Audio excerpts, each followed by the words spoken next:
Hello friends, আমি কিসমত। তোমরা দেখছো কিসমত ওয়াইট ইউটিউব চ্যানেল। তো তোমাদের ওয়েস্ট বেঙ্গলে যে আইটিআই প্রসেসটি চলছে তোমাদের অ্যাডমিশনে, সেই অ্যাডমিশন ব্যাপারটি এখন অবধি কিন্তু তোমাদের কন্টিনিউ রয়েছে। তো অফিসিয়াল ওয়েবসাইটে তোমাদের যে আইটিআই যে অ্যাডমিশনটি হয়েছিল তোমাদের 2025 সালে, যে সমস্ত স্টুডেন্ট অ্যাপ্লাই করেছিলে বা অনেক স্টুডেন্ট আছে এখন অবধি অ্যাপ্লাই করেনি, তো সেই সমস্ত স্টুডেন্টরা কি পুনরায় অ্যাপ্লাই করতে পারবে? যে সমস্ত স্টুডেন্ট অ্যাপ্লাই করেনি এবং যারা অ্যাপ্লাই করেছে তারা কি স্পোর্টস কাউন্সিলিং এ পার্টিসিপেট করতে পারবে, সেই ব্যাপারে আমি কথা বলবো। তো স্পোর্টস কাউন্সিলিংটি তোমাদের এখন অবধি কোনো অফিসিয়াল ওয়েবসাইটে ডিক্লেয়ার হয়নি যে তোমাদের স্পোর্টস কাউন্সিলিং হবে। তো সম্ভবত তোমাদের হবে, কারণ ফার্স্ট এবং সেকেন্ড যে অনলাইন কাউন্সিলিংটি হয়েছিল সেখানে কিন্তু প্রচুর পরিমাণ সিট খালি ছিল। সেই কারণেই কিন্তু তোমাদের কি হয়েছে, অ্যালটমেন্ট লেটার যেটি ছিল, যে যে ভ্যাকেন্সি যে আপডেটটি, যে সিটটি, সেটি কিন্তু এখন অবধি প্রকাশিত করা হয়নি। তার মানে যে প্রচুর পরিমাণে সিট কিন্তু খালি ছিল ফার্স্ট এবং সেকেন্ড অ্যালটমেন্ট লেটার পাবলিশ হওয়ার পরে।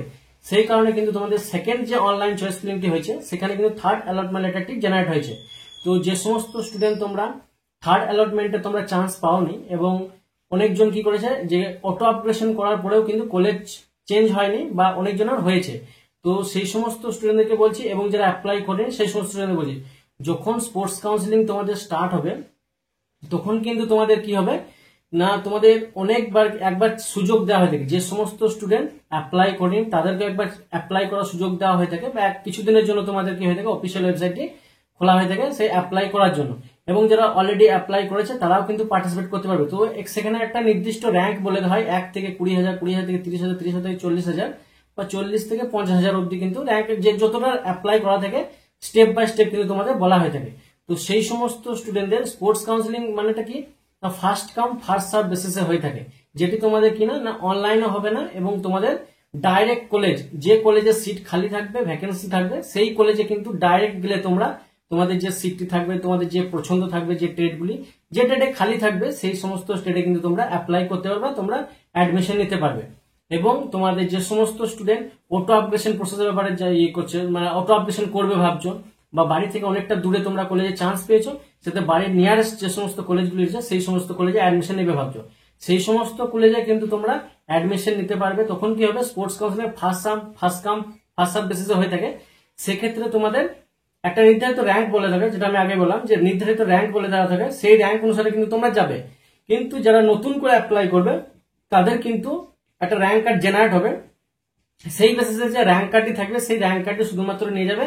সেখানে তোমাদের যে পূর্ববর্তী যে সমস্ত কলেজে তোমরা কলেজে চুজ করেছিলে, বা সেই সমস্ত যে চয়েস ফিলিং এর যে প্রিন্ট আউট, সেটি কোনো নিয়ে যাওয়ার কোনো প্রয়োজন নেই। শুধুমাত্র তোমাদের যেটি রয়েছে কিনা, তোমাদের যে র্যাঙ্ক কার্ডটি, সেই র্যাঙ্ক কার্ডটি নিয়ে গেলে হয়ে যাবে। আর যে সমস্ত স্টুডেন্ট তোমরা চান্স পেয়ে গেছো অলরেডি, তাদেরকে বলবো আমি, যে পরবর্তীকালে যদি স্পোর্টস কাউন্সিলিং হয়ে থাকে, তখন যদি কলেজ যদি এক্সচেঞ্জ করতে যাও বা অটো আপগ্রেশন করতে যাও, সেক্ষেত্রে আমি একটা সাজেস্ট করবো যে তোমাদের যে র্যাঙ্ক কার্ডটি রয়েছে সেই র্যাঙ্ক কার্ডটি তোমরা কি করবে না, প্রিন্ট আউট করে রেখে দেবে। পরবর্তীকালে কি হয়ে থাকে না, র্যাঙ্ক কার্ডটি কিন্তু ওটা তোমাদের বন্ধ হয়ে যায় বা ডিঅ্যাক্টিভেট করে দেওয়া হয়, তখন তোমরা কিন্তু র্যাঙ্ক কার্ড দেখতে পাবে না, তখন কিন্তু একটা সমস্যা হবে ওই কাউন্সিলিং এ পার্টিসিপেট করার জন্য।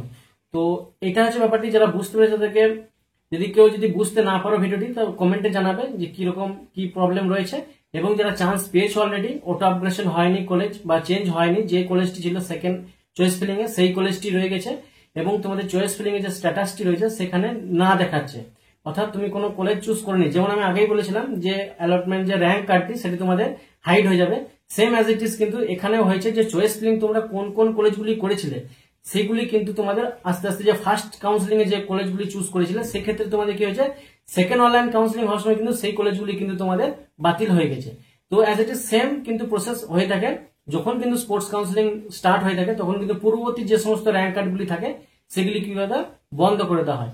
তো আমি সাজেস্ট করবো, তোমরা যে সমস্ত ক্যান্ডিডেট অ্যাপ্লাই করেছো বা চান্স পেয়ে গেছো তাদের র্যাঙ্ক কার্ডটি, বা যে সমস্ত স্টুডেন্ট এখনো অব্দি চান্স পাওনি তাদেরকে বললাম আমি, তোমরা যে র্যাঙ্ক কার্ডটি রয়েছে সেই র্যাঙ্ক কার্ডটি তোমরা প্রিন্ট আউট করে রেখে দেবে। পরবর্তীকালে যখনই কোনো আপডেট আসবে অফিসিয়াল ওয়েবসাইটে স্পোর্টস কাউন্সিলিং এর ব্যাপারে, তখনই কিন্তু তোমরা পেয়ে যাবে, বা তোমরা সেই র্যাঙ্ক কার্ড নিয়ে কিন্তু কলেজে first come first serve basis যে কলেজে যে অফলাইন কাউন্সিলিংটি হয়ে থাকে সেখানে কিন্তু পার্টিসিপেট করতে পারবে।